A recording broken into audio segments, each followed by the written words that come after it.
Small research group in UNESCO IG, the Institute for Water Education, postgraduate institute in Delft, in the Netherlands. I have only 15 minutes, so tonight at a networking session I can tell you much more about us. What is, I think, well, special about us is that we are a very multidisciplinary group. We do fundamental research, but we're also very grounded and do a lot of advising to municipalities, to regional government, to our national government.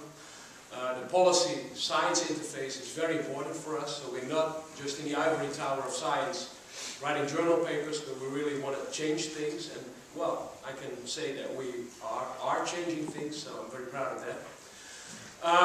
We are also collaborating a lot with a company called Vermeer, which is one of the largest construction companies in the Netherlands. They do a lot of infrastructure, and they're one and housing and other construction. And they are one of the pioneers in well, making water, climate resiliency as one of their steering points, one of their main focus points in their development. So that's very important for us also to test some of our research in practice. Okay, you see how this works? Here we go. Yeah. In this lecture, I'm going to show you a little bit. It's a bit of an introduction to show where we're coming from, we Dutchies. There's great expectations about us from the preceding speakers. It seems like we found the magic bullet to deal with climate change.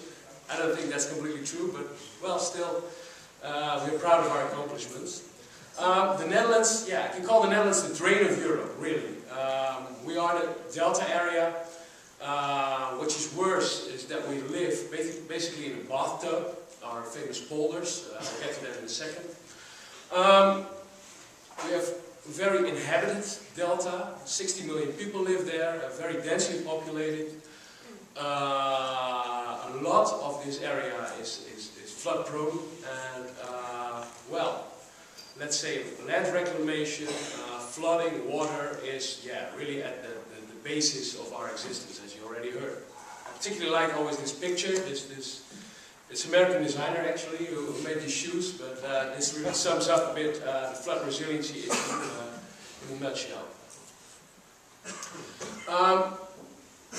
I've talked about flooding. Here you see the map of the Netherlands, and you see all the flood-prone areas. So you can see that that is really a substantial part. The country, well, two major rivers across the country, the Meuse and the Rhine River, which originated in France and Switzerland. We are dealing with the North Sea, storm surges, and so we have an extensive and very elaborative network of flood risk measures, our famous big dikes, dike rings. And, well, up to 1953, was already mentioned, our flooding policy, although the Netherlands was already very much a man-made country, we saw that basically as an act of God.